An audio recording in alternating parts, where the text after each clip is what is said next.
అసలు నీ చెప్పేది ఎందుకు వినట్లేదు? ఏంటమ్మా అసలు నువ్వు ఏం చెప్పాలని అనుకుంటున్నావు అని రఘురామ్ ఆద్యను అడుగుతూ ఉంటే, అసలు ఇందులో సార్ది తప్పు లేదు. సార్ని మీరు ఎవ్వరు ఏమీ అనడానికి వీల్లేదు. అయినా అమ్మ ఆద్య, ఇల్లరికం నా కొడుకు వద్దని ఉండకూడదని చెప్పేశారు కదా, మళ్ళీ ఇందులో ఏముంది? ఇల్లరికం కుదరనందుకే కదా, తెగదింపులు చేసుకోబట్టే కదా రామ కోపంగా ఉంది. అందుకే కదా సీనుకిచ్చి మేము పెళ్లి చేస్తున్నాం. అసలు ఇల్లరికం మీరు ఒప్పుకోవద్దని, ఒప్పుకోవడానికి వీల్లేదని మాతో చెప్పించింది రామలక్ష్మి అమ్మ అని శౌర్య తండ్రి అనగానే అందరూ షాకింగ్గా చూస్తూ ఉంటారు. మాట్లాడితే నమ్మేలా ఉండాలి అని సుందరమ్మ అంటూ ఉంటుంది. అయినా అలా ఎందుకో రామలక్ష్మి చెప్తుంది, మీరే ఇదంతా కావాలని చేస్తున్నారు. మీరు నమ్మినా నమ్మకపోయినా ఇదే నిజం. రామలక్ష్మికి ఇల్లరికం వద్దని చెప్పింది. కావాలంటే మీరే అడగండి. ఎందుకంటే శౌర్యతో పెళ్లి రద్దవటం ముఖ్యం కాబట్టి అని శౌర్య తండ్రి చెప్పగానే, అవును అవును అతను చెప్పేది నిజమే, ఇదంతా నిజం, ఇదంతా ఒప్పించి రామలక్ష్మియే ప్లాన్ చేసింది. ఇక దీనికి నేనే ప్రత్యక్ష సాక్షి అని ఆద్య ఈ విధంగా అనగానే అందరూ షాకింగ్గా ఆద్యనే చూస్తూ ఉంటారు. ఏంటమ్మా అసలు నువ్వు ఏం చెప్తున్నావు? నువ్వు ప్రత్యక్ష సాక్షి అవటం ఏంటి? రామలక్ష్మి ఇదంతా చేయించటం నా కళ్ళతో నేను చూశాను. ఎందుకు చేసావు రామలక్ష్మి? ఇదంతా నువ్వే చేసావని ఇద్దరంటున్నారు. ఇదంతా ఎందుకు చేసావు చెప్పమ్మా అని విధంగా అందరు కూడా అడుగుతూ ఉంటే, నాన్న చేతిలో తన ప్రాణం పోకుండా ఉండాలని అందుకే ఇలా చేశాను. ఎందుకమ్మా? అయినా ప్రాణం తీసే అంత కోపం శౌర్య ఏం చేశాడని అని జానకి అంటూ ఉంటే, ఎందుకంటే నన్ను ప్రేమించానని నమ్మించి మరొక అమ్మాయితో చెడు తిరుగుళ్ళు తిరిగాడు. అందుకే అలా చేశాను. పెళ్ళి కాకుండానే తనని తల్లిని చేశాడమ్మా. ఏం చేయాలి? సిగ్గు లేకుండా నాకు పెళ్ళికి సిద్ధమయ్యాడు.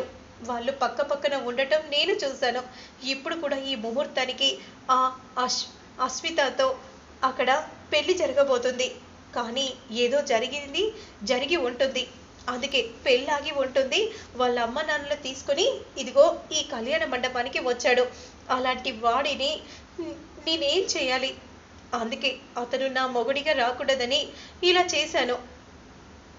వీడిని మాత్రం ఉంచకూడదు అని ఏంటో శివరాం కోపంగా శౌర్య చెప్ప పగల కొట్టబోతూ ఉంటే, ఆగు శివరాం అని రఘురాం అంటాడు. అప్పుడు రఘురాం కోపంగా శౌర్య దగ్గరకు వచ్చి, ఎరా నువ్వు మంచి మాటలు చెప్పి నమ్మిస్తే రామలక్ష్మి నీ సొంతమవుతుందని అనుకున్నావా? ఎంత నాటకం ఆడుతావురా? పెద్దనాన్న ఆవేశపడకండి, నేను చెప్పేది వినండి. ఎందుకంటే శౌర్య సరికి ఏ పాపం తెలియదు. పెద్దనాన్న ప్లీజ్ పెద్దనాన్న, అసలు ఇదంతా ఒక నాటకం. ఆ అశ్వితనే కావాలని నాటకం ఆడింది. ఇందులో శౌర్య సార్ తప్పు లేదు. ఏంటమ్మా నువ్వు అంటుంది? కావాలంటే మీరే చూడండి పెద్దనాన్న, అశ్విత ఆడిన బండారం, అశ్విత ఆడిన నాటకాన్ని మీరే చూడండి. అప్పుడు మీకే తెలుస్తుంది. ఎందుకంటే శౌర్య సార్ది తప్పు లేదని మీకు అర్థమవుతుంది పెద్దనాన్న. ఇదిగో ఈ వీడియో చూడండి పెద్దనాన్న అని అంటూ వెంటనే వీడియో క్లిప్ని రఘురామ్కి ఇవ్వగానే రఘురామ్ ఆ వీడియో క్లిప్ని చూసి షాక్ అయిపోతాడు. అశ్విత వాళ్ళ తండ్రి మాట్లాడటం, ఇదంతా ఒక నాటకం, కడుపు లేదు కాకరకాయ లేదు అని ఇవన్నీ మాట్లాడటం, అదంతా విని రఘురామ్ ఒక్కసారిగా షాకింగ్గా అలానే చూస్తూ ఉంటారు. ఇదిగో అమ్మ రామ ఇటు చూడమ్మా అని అంటూ రామలక్ష్మి కూడా ఆ వీడియోని చూస్తుంది. అలానే షాకింగ్గా చూస్తూ ఉండిపోతుంది. మాది జన్మ జన్మల బృందం, ఏ జన్మకైనా సరే నాకు భార్యగా నా రామలక్ష్మి ఉంటుంది. నేనెన్నటికీ కూడా నేను ప్రేమించేది నా రామలక్ష్మినే అని ఈ మాటలు అదంతా కూడా ఆ వీడియో క్లిప్లో విని చాలా బాధపడిపోతూ ఉంటుంది. శౌర్య వైపు చూస్తూ చాలా బాధగా దీనంగా ఉండిపోతుంది.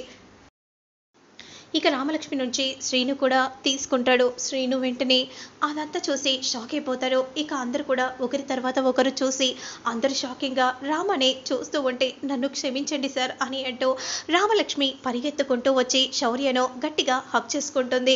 నన్ను క్షమించండి సార్ అని అంటూ అలా గట్టిగా హక్ చేసుకొని శౌర్య కళ్ళలో చూస్తూ ఉంటుంది. ఎంతో సంతోషంగా అందరు కూడా చాలా సంతోషంగా రామనే చూస్తూ ఉంటారు. ఇక శౌర్య చాలా సంతోషంగా రామలక్ష్మి రామలక్ష్మిని గట్టిగా పట్టుకుంటాడు. ఆద్య శ్రీను ఇద్దరు కూడా చాలా సంతోషంగా చూస్తూ ఉంటారు. ఇప్పటికి నువ్వు నన్ను అర్థం చేసుకున్నావు కదా, పోండి సార్ అనే విధంగా అంటూ రామ సిగ్గుపడిపోతూ కొంటెగా శౌర్యని చూస్తూ ఉంటుంది. ఇక వెంటనే శౌర్యని దగ్గరగా తీసుకొని నుదుటన ముద్దు పెడుతుంది రామలక్ష్మి. ఇక ఆలస్యం చేయకుండా పెళ్లి మండపంపై కూర్చోండమ్మా. అవును మావయ్య, ఆలస్యం చేయకండి మావయ్య. ఆద్య రావటం ఒక్క నిమిషం లేట్ అయితే ఇప్పుడు రామలక్ష్మి మెడలో నేను తాళి కట్టి ఉండేవాణ్ణి. అప్పుడు రామ ఎంత బాధపడి ఉండేదో. టైంకి ఆద్య వచ్చి నిజంగా ఒకరి జీవితాన్ని కాపాడింది. Thank you Aadya, thank you so much. ఇదిగో శౌర్య, ఈ తాళిని తీసుకో.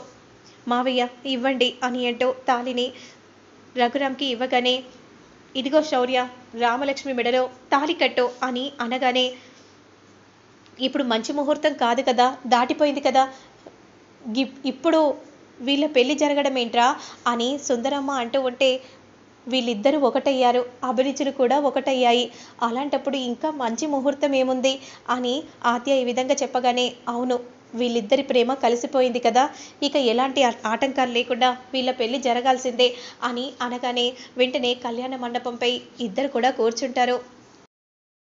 ఇక అలా ఒకరికొకరు చూసుకుంటూ ఉంటారు. అప్పుడు వెంటనే శౌర్య చేతిలో తాళి ఉంటుంది. ఆ తాళిని చూడగానే రామలక్ష్మి చాలా సంతోషపడిపోతూ ఉంటుంది. వెంటనే శౌర్య రామలక్ష్మి మెడలో తాళి కడతాడు. అందరూ కూడా అక్షంతలు వేసి ఆశీర్వదిస్తూ ఉంటారు. ఇక రఘురాం చాలా సంతోషంగా రామని చూస్తూ ఉంటుంది. ఇక అప్పుడే తన మెడలో పడిన తాళిని రామలక్ష్మి చూసుకొని కండ్లకు హత్తుకుంటుంది. శౌర్యని ప్రేమగా చూస్తూ ఉంటుంది. ఇదిగో అమ్మ పూలమాలలు అనే విధంగా అంటూ వెంటనే ఇద్దరికి కూడా పూలదండలు ఇవ్వగానే ఒకరికొకరు చూసుకుంటూ పూలదండలను మార్చుకుంటారు. ఇక ఆ తరువాత అక్కడే ఉన్న ఫ్లవర్స్ తీసుకొని ఒకరి మీద ఒకరు పోసుకుంటూ ఉంటారు. ఇక రామ చాలా సిగ్గుపడిపోతూ చాలా సంతోషంగా ఫీల్ అవుతూ ఉంటుంది. ఒక్కసారిగా శౌర్య నడుపుతున్న కార్ని ఆపేస్తాడు. ఇదంతా నా డ్రీమా అనే విధంగా మనసులో అనుకుంటూ వెంటనే అలా కోపంగా చూస్తూ ఉంటే ఎదురుగా నిలబడి ఉంటారు. వీళ్ళేంటి ఇక్కడ ఉన్నారో అని ఆదిత్య వైపు కోపంగా చూస్తూ ఉంటుంది. అప్పుడు వెంటనే శౌర్య కార్ని వెనక్కి తీసుకుంటాడు. కానీ రౌడీలు వెనకాల కారులోనే ఉంటారు. వెనుక కారు ఉండటం వల్ల కారు పోలేక శౌర్య కారు ఆగిపోతుంది. అంతలో ఏం చూస్తున్నారా, త్వరగా బయటికి తీయండి అని ప్రభాస్ అనగానే ఆద్యని బయటికి తీసుకుని వస్తారు. అప్పుడు శౌర్య కోపంగా వస్తాడు. రేయ్ ఎవర్రా మీరు అని అంటూ రౌడీలను చితక్కొడుతూ ఉంటారు. శౌర్య సార్ అని ఆద్య అంటూ ఉంటుంది. ఇక వెంటనే శౌర్య మాత్రం రౌడీలను కొడుతూ ఉంటే ఇక శౌర్యని అడ్డుకుంటారు రౌడీలు. ఇక అప్పుడే ఆద్యని అక్కడి నుండి తీసుకెళ్ళబోతూ ఉంటే శౌర్య వెంటనే రౌడీలను పడేసి ప్రభాస్ని నెట్టేస్తూ ఉంటే ప్రభాస్ మాత్రం శౌర్యాన్ని నెట్టేస్తూ